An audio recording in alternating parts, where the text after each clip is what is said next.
주님께서 여러분과 함께 루카가 전한 거룩한 복음입니다. 그때 예수님께서 바리사이들에게 말씀하셨다. 어떤 부자가 있었는데 그는 자주색 옷과 고운 아마포 옷을 입고 날마다 즐겁고 호화롭게 살았다. 그의 집 대문 앞에는 라자로라는 가난한 이가 종기투성이 몸으로 누워 있었다. 그는 부자의 식탁에서 떨어지는 것으로 배를 채우기를 간절히 바랐다. 그러나 개들까지 와서 그의 종기를 할군하였다. 그러다 그 가난한 이가 죽자 천사들이 그를 아브라함 곁으로 데려갔다. 부자도 죽어 묻혔다. 부자가 저승에서 고통을 받으며 눈을 뜨니 멀리 아브라함과 그의 곁에 있는 라자로가 보였다. 그래서 그가 소리를 질러 말하였다. 아브라함 할아버지, 저에게 자비를 베풀어 주십시오. 라자로를 보내시어 그 손가락 끝에 물을 찍어 제 혀를 식히게 해주십시오. 제가 이 불길 속에서 고초를 겪고 있습니다. 그러자 아브라함이 말하였다. 이야, 너는 살아있는 동안에 좋은 것들을 받았고 라자로는 나쁜 것을 받았음을 기억하여라. 그래서 그는 이제 여기에서 위로를 받고 너는 고초를 겪는 것이다. 게다가 우리와 너희 사이에는 큰 구렁이 가로놓여 있어 여기에서 너희 쪽으로 건너가려 해도 갈 수 없고 거기에서 우리 쪽으로 건너오려 해도 올 수 없다. 부자가 말하였다. 그렇다면 할아버지, 제발 라자로를 제 아버지 집으로 보내주십시오. 저에게 5 형제가 있는데 라자로가 그들에게 경고하여 그들만은 이 고통스러운 곳에 오지 않게 해주십시오. 아브라함이 그들에게는 모세와 예언자들이 있으니 그들의 말을 들어야 한다 하고 대답하자 부자가 다시 안 됩니다.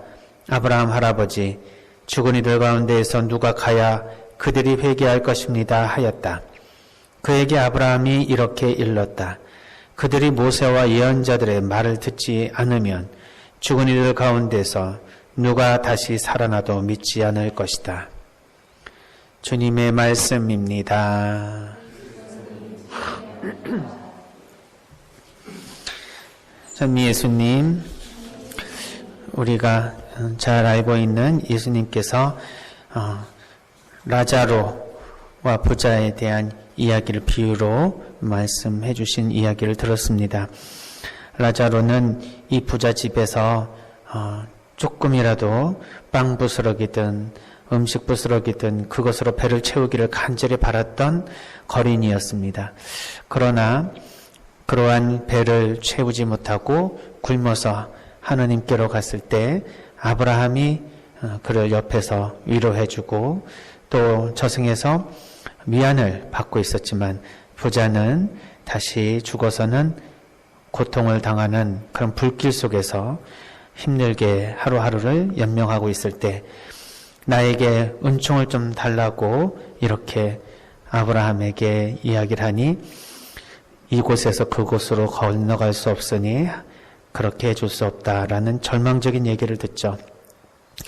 그래서 이 부자는 나는 그렇다 치더라도 나의 형제들, 나의 식구들은 여기 와서는 안 되겠다고 해서 아브라함에게 다시 그들에게 가서 이러한 사실을 좀 전해주면 어떻겠는가 하고 이야기하니 아브라함의 말씀이 정말 우리의 마음을 꿰뚫습니다.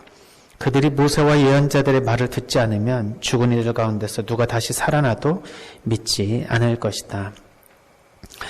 우리는 이 세상에 살면서 모세와 예언자들의 말을 이미 듣고 있습니다. 하느님의 이 말씀, 복음을 통해서 우리는 주님께서 말씀해 주시는 것 플러스 우리 예언자들의 말씀들을 이미 알고 어떻게 살아가야 되는지를 이미 알고 있습니다. 우리에게 있어서는 이미 하느님께서 해주신 모든 가르침과 말씀을 주셨다는 얘기죠.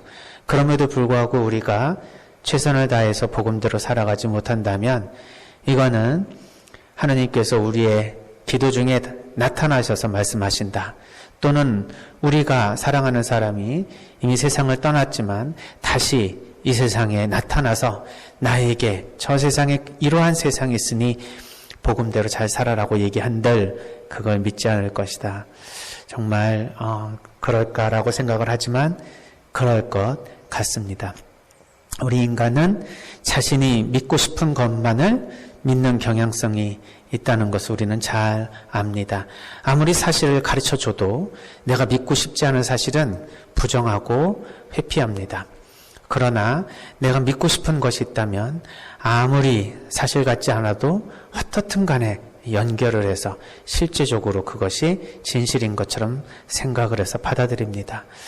요즘에 우리가 가짜뉴스 같은 것들도 많다고 하지만 내가 믿고 싶은 어떤 사실을 가짜뉴스로 만들어냈을 때 사람들은 그것을 진실로 받아들이고 또 그래야만 한다고 생각하며 사람들에게 전달하는 것들을 보면 아마 정말 우리의 심리는 이러한 우리의 욕구에 맞춰서만 움직이지 정말 하나님께서 가르쳐 주시는 그런 진리에 따라서 움직인다는 것이 얼마나 힘든지를 생각해 보게 됩니다. 즉 우리의 인간의 욕구는 하나님 말씀대로 살아가기에 굉장히 어렵게 우리를 유혹하고 힘들게 한다. 이것은 원죄의 결과이겠죠. 따라서 예수님은 그런 원죄의 결과, 이런 죄의 경향성을 끊어버리고 새로운 하나님의 말씀대로 살아갈 수 있는 힘을 주시기 위해서 이 세상에 오신 분이라는 것을 우리는 믿습니다. 따라서 우리는 이제 모세와 예언자가 이야기한 그리고 복음에서 말씀해 주신 이 말씀만으로도 하나님 가르침대로 충실히 따라갈 수 있는 힘이 있음을 알고 우리는 우리 자신의 이러한 성령의 은총으로 우리에게 임하시는 힘을 신뢰하고 앞으로 정진을 해야 할 것입니다. 이 부자와 같이 우리가 가진 것이 많은데도 불구하고 다른 사람에게 나누지 못하는 삶은 아닐 것입니다. 우리는 아무리 우리가 가진 것이 보잘것없고 없다 하더라도 그것이라도 나눌 수 있는 사랑의 마음을 이미 가지고 또 그런 실천을 하고 있는 것 같습니다. 그러나 마음의 부자, 실제로 가진 것은 없다 하더라도 나눌 수 없고 베푸지 못하는 그런 인색한 마음을 가진 사람들도 종종 찾아볼 수 있습니다. 이들에게는 가진 것이 실제로 없으니 나눌 것도 없다라고 스스로 합리화하면서 자기 자신은 나눌 수 없는 것에 대한 그런 불평불만으로 하루하루를 살아가고 내가 뭘 가진 것도 없는데 누구에게 베풀고 살란 말인가 하면서 이러한 복음 말씀에 좌절을 하기도 합니다. 이런 분들을 위해서 부처님은 그런 사람들도 무엇인가를 나눌 수 있다는 얘기를 해주셨는데 잠깐 오늘 라자로 비유에 맞춰서 이 말씀도 한번 생각해 봤으면 좋겠습니다. 어떤 이가 부처님을 찾아가 호소를 했죠. 저는 하는 일마다 제대로 되는 일이 없는데 이게 무슨 까닭입니까? 그랬더니 부처님이 그건 네가 남에게 베풀지 않기 때문이다. 저는 아무것도 가진 게 없는 빈 털털입니다. 도대체 뭘 줄 게 있어야 주죠. 이렇게 얘기를 하니 그렇지 않다. 가진 것이 없어도 남에게 줄 수 있는 7가지가 있느니라 하고 얘기했다고 합니다. 법보장경에 나와 있는 이 7개의 돈이 없어도 남에게 베풀 수 있는 보시라고 해서 무제칠시라는 가르침을 우리가 다시 한번 생각해 보았으면 좋겠습니다. 첫 번째로는 화안시, 얼굴에 화색을 띠고 환하게 남을 맞이하는 이 얼굴로 남에게 무엇인가 자기가 내어줄 수 있다는 것이죠. 두 번째로는 언시, 말로써 보시한다 이 말이죠. 사랑하는 말, 칭찬하는 말, 격려하는 말, 지지하는 말, 위로하는 말, 양보하는 말처럼 우리는 다른 사람에게 우리의 말로 그 사람에게 무엇인가를 베풀 수 있습니다. 세 번째는 심시, 우리의 마음을 따뜻하게 가지고 넉넉하게 이해해주며 다른 사람의 마음을 받아들이는 이러한 마음을 통해서 우리는 다른 사람에게 무엇인가 베풀 수 있습니다.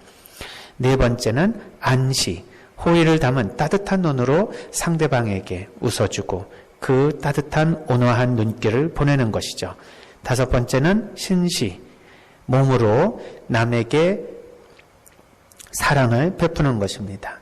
희생 봉사를 포함해서 우리가 남에게 무엇인가 조금 우리의 힘을 내서 도와줄 수 있는 것이라면 우리는 육체를 통해서 다른 사람을 도와줄 수 있습니다. 여섯 번째는 좌시, 내 자리를 내어주는 양보하는 마음이라고 하는데, 이 자리를 양보하는 것뿐만 아니라 우리의 명예, 우리가 가지고 있는 우리의 이미 나에게 있어서의 모든 것들을 남에게 양보해 주는 것을 통해서 우리는 남에게 무엇인가 줄 수 있습니다. 마지막으로는 찰시, 굳이 묻지 않아도 상대의 마음을 알고 그 상대가 바라는 것을 해주는 그런 헤아리는 마음입니다. 보살피는 그런 마음, 그리고 남이 어떤 것을 원하는지를 살피는 마음, 이것이 7번째 찰시인데, 우리는 이 무죄칠시처럼 내가 실제로 물질적인 것을 갖고 있지 않다 하더라도 우리가 이미 하나님께로부터 받은 소중한 나의 모든 것을 통해서 남에게 무엇인가 해줄 수 있다는 이 부처님 말씀이 우리에게는 오늘 라자로 이야기를 통해서 우리도 남에게 무엇인가 해줄 수 있음에도 불구하고 인색해서 해주지 못하는 것이 있는 것 아닐까 하고 묵상해 볼 수 있습니다. 부자가 아니라도 우리는 무엇인가 남에게 베풀 수 있습니다. 하물며 무엇인가를 계속해서 우리가 더 많이 가지면 가질수록 더 남에게 나눌 수 있겠죠. 따라서 오늘 복음에서 나오는 부자는 우리 모두일 수 있습니다. 남에게 줄 수 없는 사람은 없다. 내가 줄 수 있는 것을 주는 마음이 중요하다는 것입니다. 다시 한번 마더 데레사의 말씀이 떠오릅니다. 우리는 위대한 사랑을 할 수 없습니다. 그러나 작은 사랑을 위대하게 할 수 있습니다. 사랑을 한다는 것은 무엇일까요?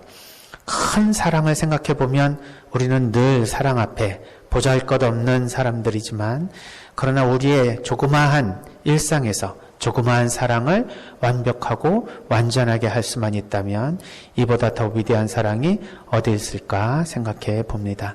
다른 사람을 향해서 따뜻한 말, 위로하는 마음, 품어주는 마음, 그리고 기쁘게 내 자신을 다른 사람을 위해서 헌신하려고 하는 이런 마음들이 결국 가장 기본적인 사랑이요, 가장 완전한 사랑의 한 형태가 아닐까 생각해 보았습니다.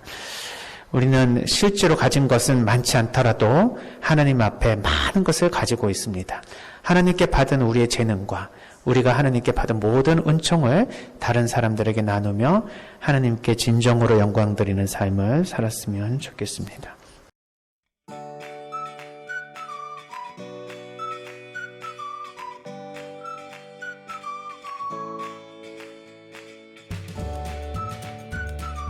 생태맘 청국장. 국산 콩은 한 가마에 요즘 45만 원 정도 합니다. 수입 콩은 국산 콩이 6분의 1 정도 한다고 그럽니다. 근데 저희들은 단 한 번도 수입 콩을 쓴 적이 없습니다. 성필리포 생태 마을에서는 콩값이 뛰어도 내려도 가물어도 풍년이 들어도 흉년이 들어도 청국장 가루는 지난 10년 동안 1kg에 3만 원 판매 변함이 없습니다.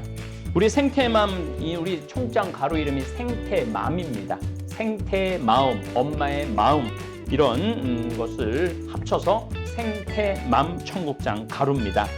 미국 FDA 식품의약청 심사도 통과해서 1년에 50만 달러어치를 벌써 3년째 수출도 하고 있습니다. 어쨌든 여러분들 청국장 가루 많이 구매하셔서 맛있게 많이 드시기 바랍니다. 저는 아침에 밥숟갈로 2숟갈 물에 타서 마십니다.